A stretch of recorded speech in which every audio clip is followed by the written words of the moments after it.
There are more protests in France today, even after President Emmanuel Macron promised concessions to angry demonstrators on Monday. Leaders of the so-called Yellow Vest movement indicated that Macron's efforts were not enough to quell riots in the country.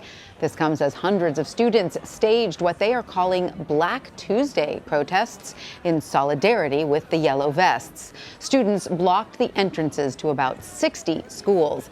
CBS News correspondent Elaine Cobb is in Paris and joins us now.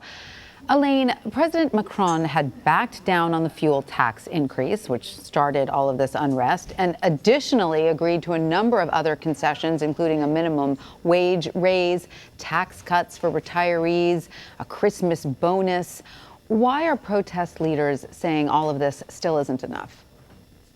Tanya, part of the problem is that they don't exactly know what they want. There's a lot of contradiction in what many of the protesters say they want. Some are asking for more money, more purchasing power.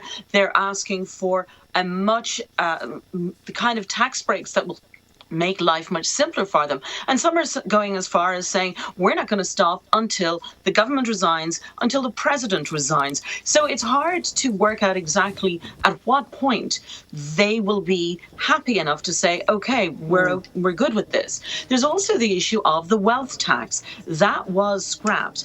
And a lot of people feel that it should be brought back, that the poor are paying more taxes and that the rich are not.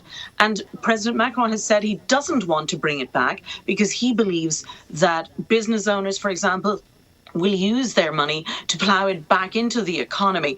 That's an argument that is used by many economists. It works in places and not always. But that is an issue here that a lot of the people who are protesting say they feel that they're paying a greater cost than those who have so much more. So this started as a labor protest, correct? I mean, these were workers. Now students are adding their voices, staging protests this morning in Paris and around the country. Can you explain more about what they specifically were rallying against and how their demands or non-demands are related to the Yellow Jacket protests? Are they asking for additional things that might be more, pressing for students? They're concerned about proposed changes to the French diplomas. They're also concerned about the reintroduction, possibly, of national service for all young people. That was wiped out some 2 decades ago, but there is talk of bringing it back, and they're concerned about that. They've been emboldened by the Yellow Vest protests, and that's why they were out today again protesting at some 450 schools across the countryside. And they say that this was good today, but they don't believe the government is listening to them. So they've called again for more protests at high schools around the country on Thursday and again on Friday. So they're determined to keep going. And of course, they are keeping an eye on what's happening with the Yellow Vest protesters, because they know in a few years' time that will be them looking for work, looking at their pay slips and asking, why am I paying so much tax? Absolutely. So what will it take then, Elaine, for Macron to quiet these demonstrations? And has he said anything today? Well, Tanya, that is the million-dollar question. He did his best yesterday. He offered certain advantages to those who are earning the least. And he tried to have a conciliatory tone of voice and even how he looked, but it's just not been enough. Today, he asked the banks to not raise taxes or to raise their charges next year, so that they've been asked to hold them steady at 2018 rates, in the hope that that will have an effect for people across the board. And also he's asked them to introduce more loans and different types of loans that could help small businesses in particular.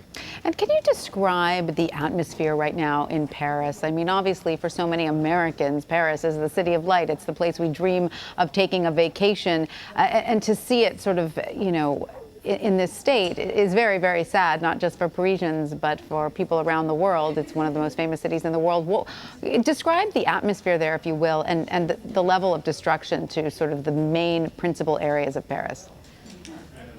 Well, the destruction has been quite limited. There was a lot around the Arc de Triomphe a week ago. In fact, the Arc de Triomphe reopens tomorrow. The cleanup and repair work has been going on constantly, and they're ready to reopen.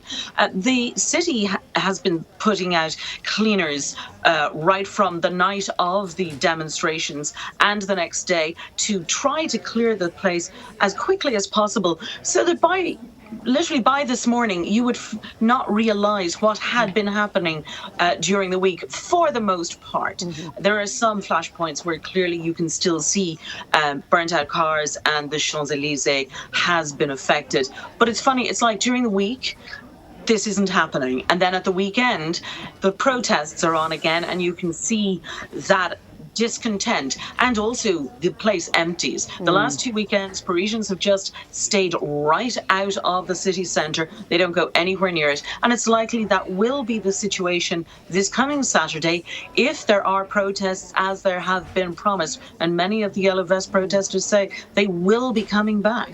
All right, I guess if you have plans to visit Paris, make other plans for the weekend portion of your trip. All right, Elaine Cobb in Paris, thank you so much for your reporting.